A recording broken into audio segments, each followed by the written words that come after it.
Hello मेरे प्यारे दोस्तों, आप सभी को मेरे यूट्यूब चैनल कहानी का खजाना में स्वागत करती हूँ। आई होप आप सभी लोग खुश होंगे, स्वस्थ होंगे। चलिए दोस्तों, आज आप सबको मैं एक नई कहानी सुनाती हूँ। चाचा की बेटी ज्योति के साथ मेरी बहुत ही अच्छी बनती थी। वो मेरी बहन और एक अच्छी दोस्त भी थी। मैं उसे अपने दिल की हर बात कहता था और वो भी मेरी बात सुनती थी। ज्योति की एक सहेली थी नेहा। वो दोनों पक्की सहेलियाँ थी। नेहा बहुत ही खूबसूरत थी। उसमें एक अलग ही कशिश थी जो मेरे दिल को छू गई। नेहा हर रोज ही ज्योति से मिलने के लिए घर आती थी।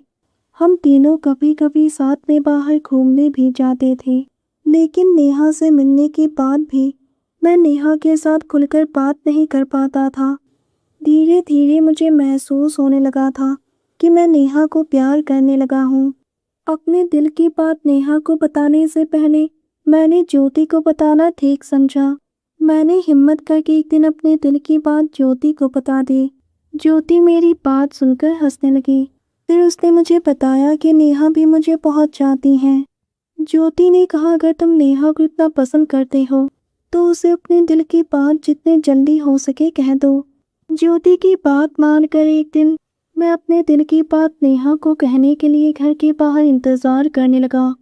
मैंने जैसे ही नेहा को देखा, पता नहीं मुझे क्या हो गया, मेरी जुबान पर मानो ताला ही लग गया था।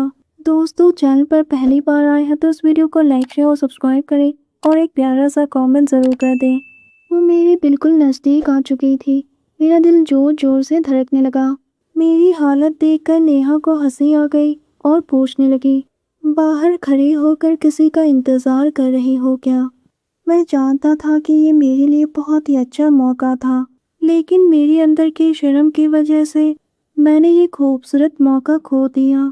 मैंने हकलाते हुए कहा, वो मैं अपने दोस्त का इंतज़ार कर रहा हूँ। वो मेरी बात सुनकर हंस पड़ी। नेहा के जाने के बाद मैंने ज्योति को सब बता दिया। मेरी हालत देखकर ज्योति भी हंसने लगी और कहा, भैया फिर से एक बार कोशिश करके तो देखो, इस बार आपका होकर ही रहेगा। इसी तरह से 6 महीने निकल गए और एक दिन वो सुनहरा मौका मिल ही गया।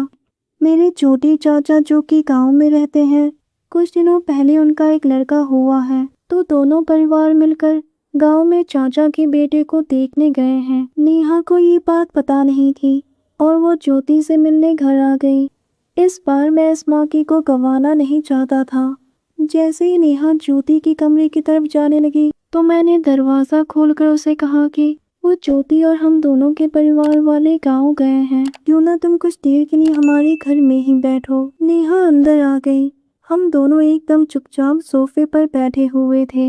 मैंने धीरे से पूछा, नेहा तुम पानी पियोगी? उसने हाँ में सर हिलाया। मैं पानी का ग्लास लेकर आया और जैसे उसने अपना हाथ आगे बढ़ाया तो मैंने उसका हाथ पकड़कर उसे अपने दिल की बात कह दी। उसने शर्म से अपनी आंखें झुका ली। मैंने कहा, मैं इसका क्या मतलब समझूं? उसने धीरे से कहा, मैं भी तुम्हें बहुत चाहती हूँ। मैंने उसे खींचकर अपनी बाहों में भर लिया। उसकी धड़कनें मेरी छाती से टकरा गई। कब और कैसे हम दोनों के होंठ आपस में जुड़ गए, हमें पता ही नहीं चला। हम दोनों पागलों की तरह एक दूसरे को चूमने लगे। उसकी सांसें तेज हो गई थी। दिल की धड़कन ऊपर नीचे होने लगी। उसके बाद हम दोनों अपने खूबसूरत लम्हे में खो गए। हम दोनों पहली बार एक होकर बहुत ही खुश थे। उसकी मीठी आवाज़ सुनकर मुझे बहुत ही सुकून मिल रहा था। वो मेरे सीने पर अपना सिर रखकर लेटी हुई थी। तभी मेरी नज़र घड़ी की तरफ गई और मैं चौंक कर उठ खड़ा हुआ। मैंने कहा, नेहा, कुछ ही देर के बाद मेरे घर वाले गांव से वापस आ जाएंगे। तुम जल्दी से यहाँ से जाओ। उन्हें तुम पर शक नहीं होना चाहिए। वो जल्दी से अपने कपड़े ठीक करके अपने घर चली गई। उस दिन के बाद से हम दोनों घर वालों से चुप चुप कर मिलने लगे। दोस्तों, आप सबने अपना कीमती समय निकाल कर इस वीडियो को सुना, इसके लिए आप सभी को धन्यवाद करती हूँ। धन्यवाद दोस्तों।